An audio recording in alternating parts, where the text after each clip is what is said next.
इतना सा नियम लिया था, बाकी पूरी कथा हमें पता है। नीचे गया, ऊपर आया, ऊपर गया, फिर नीचे, पानी की प्यास में तड़प कर बेचारा कौन बना, कौन बनेगा? एक त्रिदंश भगवान बनेगा। और मनुष्य पूछ वाला तो भगवान बन गया, पर पंडित जी मूछ वाला भगवान नहीं बन पाया। क्या करें? घुटनों पर चलते चलते। शिविरार्थियों, युवाओं, मत लो बहुत बड़े नियम, मत लो बहुत बड़े नियम, मत पालन करो बहुत बड़े व्रत, पर कम से कम इतना रिजर्वेशन अवश्य कर लो। किसका रिजर्वेशन? कोई विमान की यात्रा का, कोई जहाज की यात्रा का नहीं। इतना छोटा सा, मात्र इतना छोटा सा रिजर्वेशन कर लो, छोटा सा नियम लेके कि हाँ मैं भी भव्य हूं, मैं नरक गति में तो कम से कम जाने वाला नहीं हूं। इतना नियम किससे होगा? ऐसा रिजर्वेशन उसी से, उसका ही हो सकता है जिसने जीवन पर्यंत के लिए कोई ना कोई छोटा सा नियम लिया है। नहीं ले सकता, नहीं ले सकता। वह जीव कभी भी निर्ग्रंथ के हाथ पर ग्रास आहार दान नहीं कर सकता। वह जीव कभी भी छोटा सा नियम संयम जीवन में नहीं पालन कर सकता, जिसके नरक आदि अशुभ गति का बंध हो चुका है। पहले दिन सुनी थी उस राजा की कथा, याद है क्या? उत्तम क्षमा के दिन किसकी कथा सुनी थी? पूछ रहा था वही समोशरण में जाकर श्रेणिक, इतना सब कुछ मैंने सुन लिया, इतने प्रश्न पूछ लिए, सब कुछ हो गया, पर भगवान नियम लेने के भाव क्यों नहीं हो रहे हैं? नियम लेने के भाव क्यों नहीं हो रहे हैं? वाणी में खिरा था, बेटा नरक की व्यवस्था, नरक का रिजर्वेशन तुम्हारा हो चुका है। तुम कभी भी संयम इस पर्याय में धारण कर ही नहीं सकते। सोच लो, सच्चे भावों से हमने 10 दिन के लिए भी प्रज्वल नियम लिया है। सच्चे भावों से कभी निर्ग्रंथ के हाथ पर हमने आहार दान दिया है, तो कभी भी हम नरक की यात्रा दिखावे के लिए नहीं तो फोटो खींचने के लिए रख रहे हैं ग्रास, फोटो खींचने के लिए नियम, माला पहनाने के लिए नहीं। भाव सहित, भाव विरतो दिविरतो। सोचो, छोटे छोटे घुटनों बल चलते चलते पांव खड़े हो जाते हैं। मैं बच्चों को देखा क्या, घुटनों चलते चलते कभी पांव भी खड़े हो जाते हैं। युवाओं, छोटे छोटे नियम भी कभी महान हो जाते हैं, कभी बहुत बड़े हो जाते हैं। छोटा सा नियम भी हमें भगवान बना देगा। भले इस पर्याय नहीं, अगले पर्याय नहीं, भव लग जाए, पर बनेंगे। इतना रिजर्वेशन पक्का हो गया। जाओ, समय हो गया, समय हो गया। समय को समझना है। समय पे कुछ नहीं कर पाओ, कुछ नहीं कर पाओ। शिविरार्थियों, नहीं कर पा रहे हैं, संयम भी धारण नहीं कर पा रहे हैं, तो कम से कम संयमियों के पास बैठना तो सीख लेना। पास बैठना तो सीख लेना। पंडित जी, ये आज की पीढ़ी सिखाने से नहीं सीख सकती, सिखाने से नहीं सीख सकती। एक सत्य घटना पिछले वर्ष की बता दूं क्या? समय तो हो गया, सुन लो। कैसे कैसे संयमी के साथ रहने से जीव संयम को प्राप्त करने के भाव और संयम को कैसे धारण कर लेता है। पिछले शाम वासिम में चतुर्मास था, आए हैं बहुत सारे वासिम के युवा प्रौढ़। पूछ लेना अगर झूठ लग रहा हो तो। दीक्षा दिवस के दिन नाटक चल रहा था, प्रसन्न हो। दीक्षा दिवस के दिन दोपहर में कार्यक्रम था, उसमें सांस्कृतिक कार्यक्रम में दीक्षा का ऐसा कुछ दृश्य था कि अब ये याद नहीं आ रहा कौन से किसके जीवन पे थे। आचार्य श्री कहते कि हमारे किसी के जीवन की दीक्षा का मतलब पूरा उन्होंने नाटक बनाया था। तो समझने जैसी, विचार करने जैसी बात यह थी कि वह नाटक में मां दृश्य दिखाया जा रहा था। वैराग्य हुआ, उनके वस्त्र उतारे गए, आचार्य भगवान उनके मस्तिष्क पर संस्कार कर रहे थे, जैसे हमने ध्यान में देखा ना, पूरी विधि से वह नाटक में दिखाया जा रहा था। आचार्य भगवान ने पिच्छी दे दी, उन्होंने पिच्छी पकड़ी, जहां रखनी थी वहां रखी।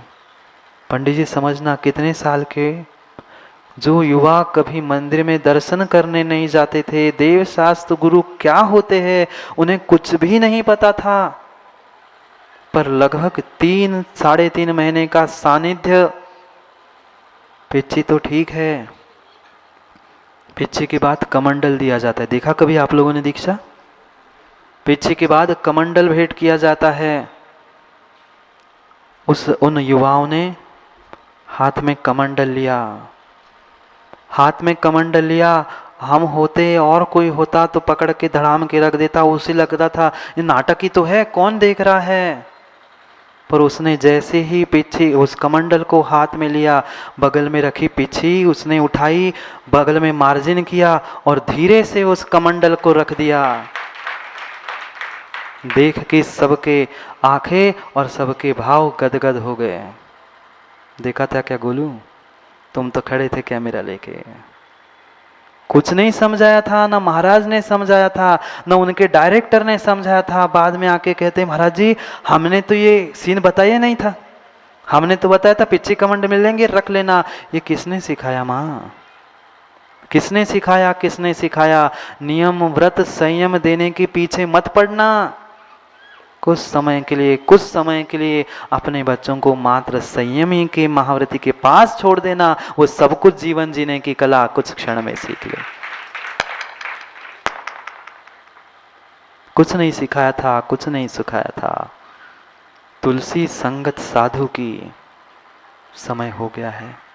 तुलसी संगत साधु की जो गंधी का वास, तुलसी संगत साधु की जो गंधी का, गंधी जानते हो क्या? अभी के लोग विनोदो नहीं जानते होंगे गंधी को, आजकल सब कुछ दुकान में मिलता है। पहले पुराने जमाने में एक व्यक्ति कांच की इतनी सी पेटी डिब्बा लेके आता था, प्रसन्न देखा? उनके उस डिब्बे में शिखर डॉक्टर साहब छोटे छोटे इत्र रखे रहते थे। जो मांगता था, जिसको जितना चाहिए था, कोई पूरी बोतल खरीदता था, जो नहीं खरीद पाता था वो थोड़ी सी एक रुई लेकर कान में लगा लेता था। कुछ दिन तो काम चलता था, ऐसे होता था ना। कुछ दिन उस रुई को लगा लेता था, उसका घर, उसका पूरा शरीर महकने लग जाता था। पर उस समय बहुत महंगी वह सामग्री आती थी, इसलिए हर कोई व्यक्ति उस गंध को, इत्र को नहीं खरीद पाता था। पर खरीद पाए नहीं पाए प्रसन्न वह गंधी यानी इत्र बेचने वाला जिस गली से जाता था, क्या होता था? तुलसी संगत साधु की जो गंधी का बास, यो गंधी कुछ ना दे। गंधी से कुछ भी नहीं खरीदा, यो गंधी कुछ ना दे, फिर भी वास सुवास। नहीं दिया संयम, नहीं दिया नियम, नहीं कुछ भी समझाया, पर मात्र पास में रहकर ही इतना कुछ समझ गए कि मुनिराज जब भी, क्यों नाटक में दीक्षा हो गई थी, मुनिराज बन गए थे। पीछे से मार्जिन किया, फिर कमंडल को रख दिया। कितनी धन्य पर्याय। मैं संयम पालन कर पाऊँ नहीं कर पाऊँ, पर कम से कम संयमियों के पास रहना सीख लेना, कभी ना कभी जीवन में संयम आ ही जाएगा। जाओ, असंयमी होने के लिए जाना है कि संयमी होने के लिए? रोटी के टुकड़े, पुद्गल के टुकड़े तो कहीं भी मिल जाएंगे। वह पुद्गल के रोटी के टुकड़े तो कहीं किसी भी पर्याय में पेट भर जाएगा, पर मात्र एक यही तुम्हारी धन्य पर्याय है, यही धन्य परिणाम है कि तुम संयमी बने हो, जिसके लिए स्वर्गों के देव संयम पे सुरनाथ जजे है। स्वर्ग के देव भी जिसे तरसते हैं, उस पर्याय को तुमने प्राप्त कर लिया है। हमें सोचना है कितने अच्छे से उस संयम का पालन करना है। जाओ, छोटे छोटे नियम ही कभी बड़े हो जाते हैं। करेंगे पुनः चर्चा और सारी बातों की। संयम, उत्तम संयम तो निर्ग्रंथ मुनिराजों के पास ही होता है, जिन्होंने 28 को जीतने के लिए 28 को प्राप्त कर लिया है। ऐसे धरती के देवता दिगंबर मुनिराजों के उस उत्तम संयम की अनुमोदना करके मात्र और मात्र शिविरार्थियों इतनी ही भावना भा लेना कि आप जैसा ही उत्तम संयम मेरे भीतर पहुंचे, आप जैसा मैं भी उत्तम संयम पालन करूं। उत्तम नहीं, कम से कम संयम ही हो जाए, मैं अपने जीवन को संयमित ही कर लूं, ये भी बहुत बड़ी बात है। जाओ, समय हो गया, नहीं जाना है? भूख नहीं लगी है? समझना हम कैसी परिणति करते हैं। आज समझ में नहीं आ रहा है कि हम जीवों को किस प्रकार से धोखा दे रहे हैं, पर अपनी रक्षा के लिए, अपने शौक के लिए, अपने खेल कूद के पीछे दूसरों के जीवों की हिंसा मत करो। संयम समझ रहे थे, इधर तो हम संयम समझ रहे थे और पीछे कोई असंयम कर रहा था, वो सामने रखा है असंयम। हमने एकेंद्रीय जीव की हिंसा की नहीं की। हमारी उंगली, हमारे हाथ, हमारे पैर कोई तोड़ दे तो हमें क्या होता है? फिर एकेंद्रीय जीव जिसके पास मुख नहीं था, उसके उस शरीर को तोड़ दोगे तो क्या होगा?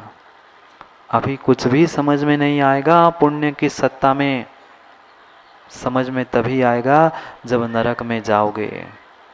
अभी पास में है शक्ति, इसलिए समझ नहीं आ रही है। समय जाएगा फिर समझ में आ जाएगा। ऐसा कोई काम मत करो, कोई काम मत करो, दूसरे का कुछ नहीं बिगाड़ने वाला। व्यक्ति सोचता है दूसरे का मैं ऐसा कर लूँ। अनिल भाई, दूसरे का नहीं होने वाला, हम अपना ही काम बिगाड़ रहे हैं। समझो और समझा दो। करेंगे पुनः आगे की उत्तम बातें। कल नहीं आओगे ना? क्यों? पीछे वालों नहीं आओगे? कल पुनः अगले धर्म की समय पर समय की व्याख्या करने के लिए समय पे आओगे। समय पे पूरा करोगे तो समय पे दोनों का सुनने मिलेगा, नहीं तो एक का सुन के फिर विराम लेना पड़ेगा। इसलिए कल पुनः समय पर समय की बात लेकर समय पे समय की चर्चा करने के लिए समय पे मिलते हैं। क्या करूं? कहने के लिए तो बहुत है पंडित जी, पर ये बोलना भी असंयम है ना। मात्र कहने से क्या होगा? मैं भी समय पर स्वयं को संयमित कर लूँ। इसलिए कल पुनः समय पर समय की बात लेकर समय पे मिलते हैं, क्योंकि समय पे किया गया काम समय को दिलाता है। बोले भगवान महावीर स्वामी की। अंतिम उपदेश वर्धमान स्वामी के शासन में हमसे विराजते हैं और उनकी यह पावन पीयूष देशना हम सभी के लिए परम उपकारी है। अनादिकाल से हमारी आत्मा में जो जन्म, जरा और मृत्यु रूपी रोग लगे हैं, उन रोगों का उपशमन करने वाली कोई परम औषधि है तो वह एकमात्र यह जिनवाणी भव्यात्मा। जो भी वस्तु हमें बहुत आसानी से मिलती है, उस वस्तु का मेरी जिंदगी में कोई कीमत नहीं होती। और वही वस्तु अगर मुझे परिश्रम पूर्वक मिली है तो जीवन भर मुझे उस बात का एहसास होता है कि मैंने कुछ मेहनत करके, मैंने कुछ कष्ट दुख प्राप्त करके इस वस्तु को प्राप्त किया। सहजता में, सरलता में मिलने वाली वस्तु हम तुरंत भूल जाते हैं। जो जो पिता का धन हमें सहजता में मिला है, विश्वास रखना वह बेटा उस धन को शायद ही संभाल पाता है। पर वही बेटा स्वयं की मेहनत करके धन संचय करता है, तो उसके लिए वह जीवन और वह धन मूल्यवान होता है, बेशकीमती होता है। जैसे फ्री में या मुफ्त में मिली हुई चीज की कोई कीमत नहीं होती, बाजार में मिलती है, किसके साथ किया फ्री। बहुत सारी मुफ्त में मिलने वाली, आसानी से मिलने वाली वस्तुओं की धन की कीमत नहीं है। मां, फिर धर्म की कीमत कैसे होगी?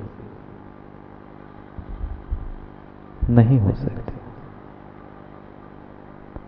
सहजता में, आसानी से मुझे जो जो मिला है, उसकी मुझे अपने जीवन में आज तक कोई कीमत ही समझ में नहीं आई। और वही थोड़ी सी मेहनत, परिश्रम करके, चाहे धन हो चाहे धर्म हो, तभी उसकी कीमत समझ में आती है।